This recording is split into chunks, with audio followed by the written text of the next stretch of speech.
All right, guys, we're going to start our brand new chapter here. So we got absolute values. These are the new notes we should have added to our notebook.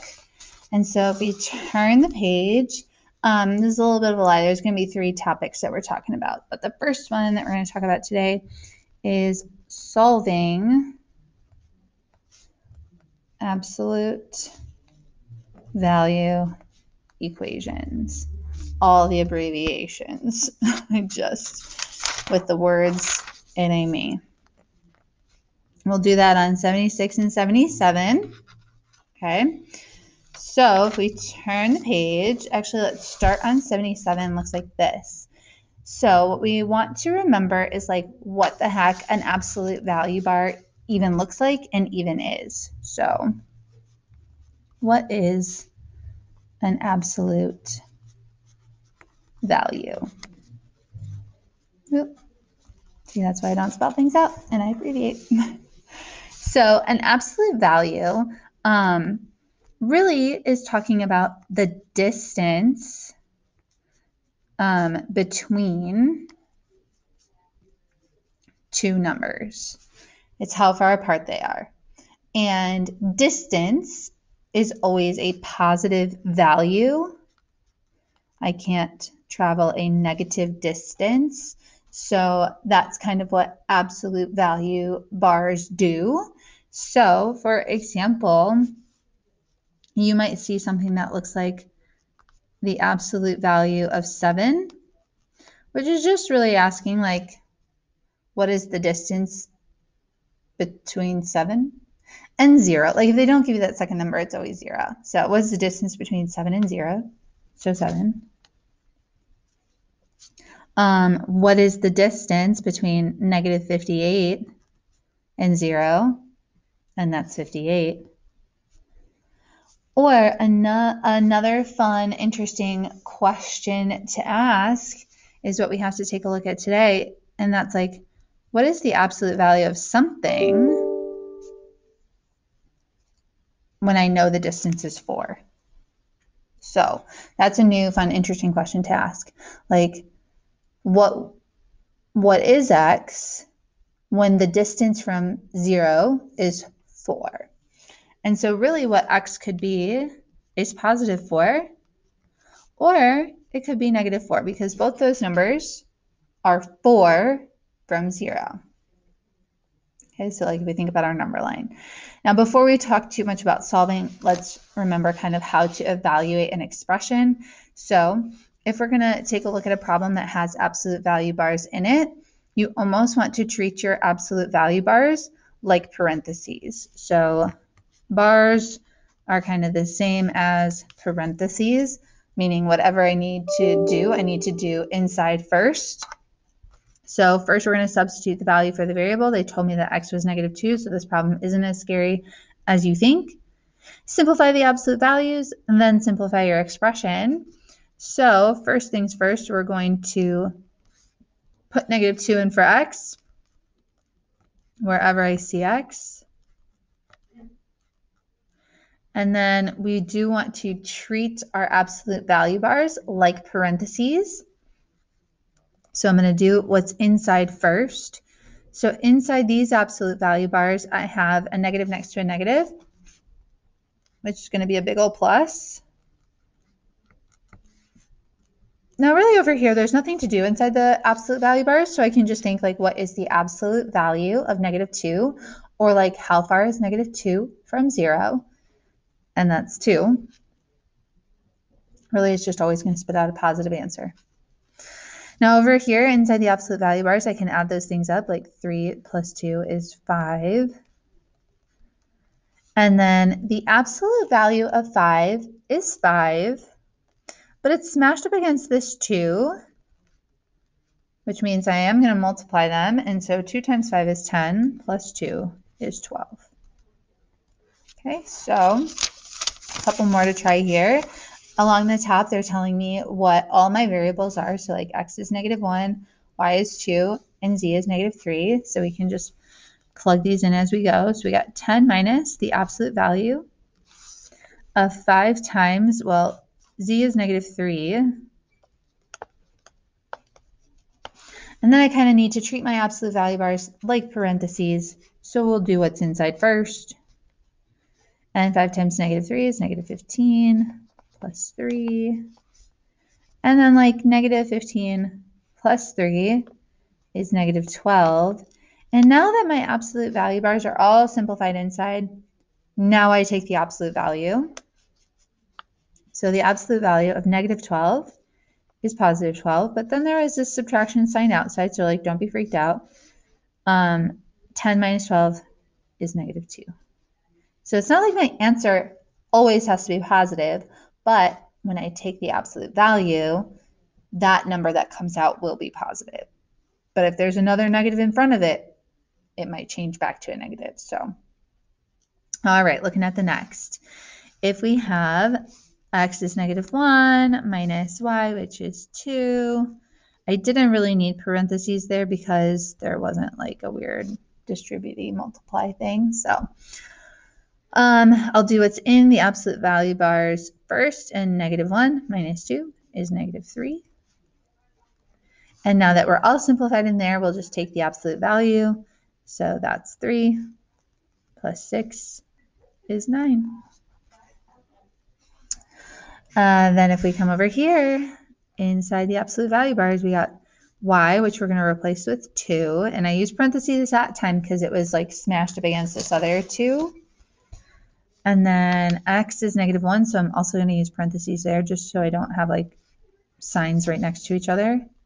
And plus c, which is also negative, so I'll use parentheses. So like I use parentheses if there's a negative, and also if there's a number it's going to be smashed up against because I either have to multiply or distribute. Alrighty, so we're going to start inside of our bars because they're kind of like parentheses. And in here I should do the negative 2 times 2 for negative 4 plus this negative 1. And then still inside the bars, negative 4 and negative 1 is negative 5. And then finally, I can take the absolute value of negative 5, which is 5, plus negative 3 is 2. Last one, here we go. In place of z, I will put negative 3. In place of x, I will put negative 1, and I use parentheses because of the double signs next to each other. Then we got plus another set of bars, 2 minus y, which is 2. All right, working inside these first set, this double negative will become a plus. Now over in these bars, 2 minus 2 is 0. Now back over with this set, negative 3 plus 1 is negative 2. Now the absolute value of 0, like the distance that 0 is away from 0, is 0. Really, your absolute value bars just make stuff positive, but 0 is just 0. 0 is not positive or negative. But over here, the absolute value of negative 2 will be 2, and it's smashed up against that 3, so it is going to be multiplied with it. So 6 plus 0 is 6. Now, like I mentioned before, kind of the more interesting question now is, what if I use an equal sign and x is inside the bars? In that case, I can either go away from 0 negatively or away from 0 positively. So whenever we have x inside of absolute value bars as an equation, we will always, always, always have 2 answers. Now those 2 answers won't always be opposites of each other, like 4 and negative 4, because if the equation gets more intense and there are more numbers, it can change how far you are from a certain number, okay?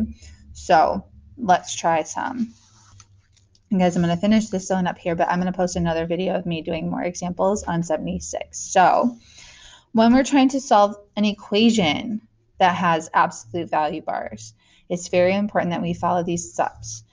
First, we want to isolate the absolute value expression. Now that means get alone. You want to get those bars alone. It's like everything outside of them got to go away first. Then we will make our two equations because I can always be equal to the positive value or the negative value. So like here, I can be x is 4 or x is negative 4. Then we'll solve both equations and graph the solutions.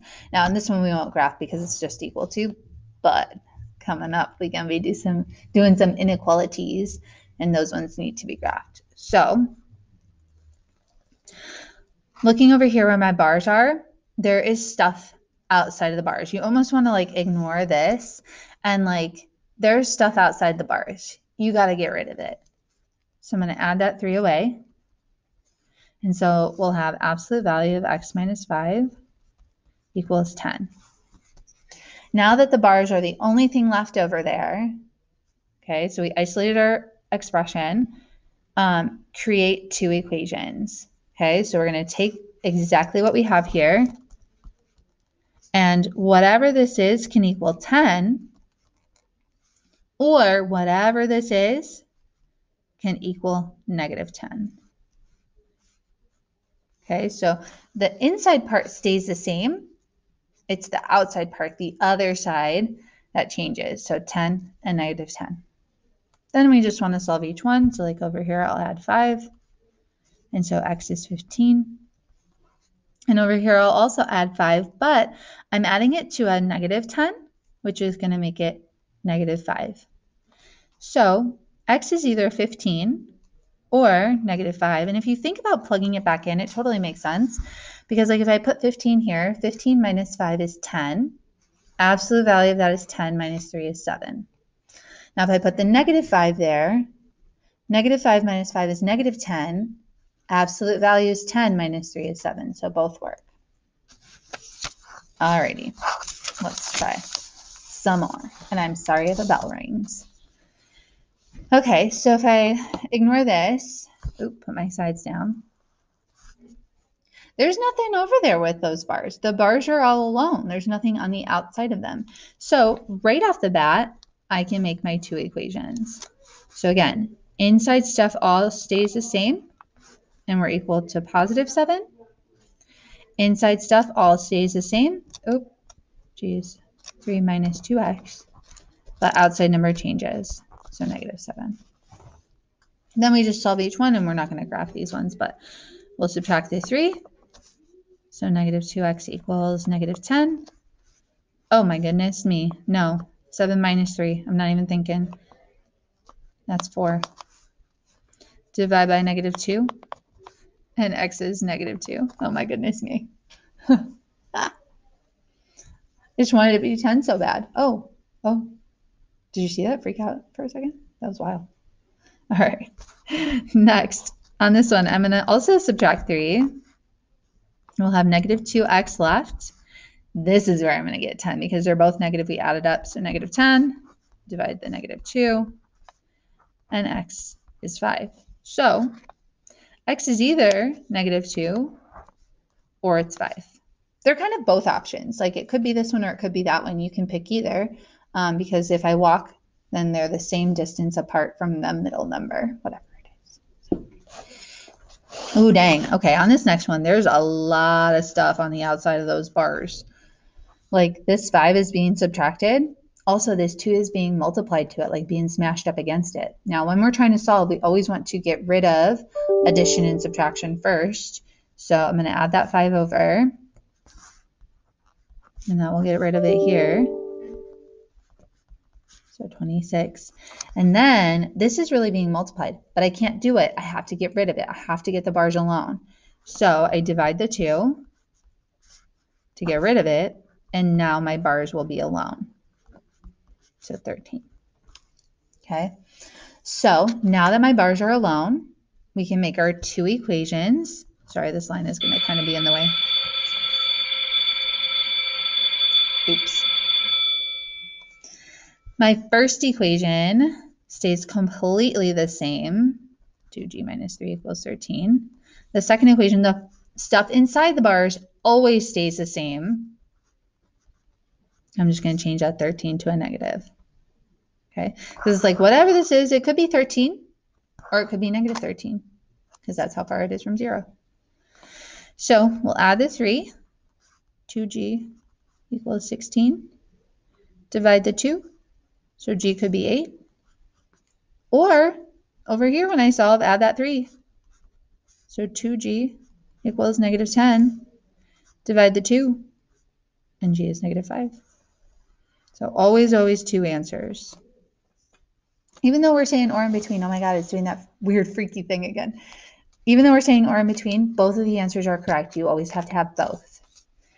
All righty, last but not least, over here with the bars, they're all alone. So I'm going to go straight to making my 2 equations. So p plus 6 equals negative 5. Oh, wait a second. Absolute value bars cannot equal a negative number. This is just no solution. That's kind of freaky. We'll talk more about that in the next one. All right, I'll see you guys.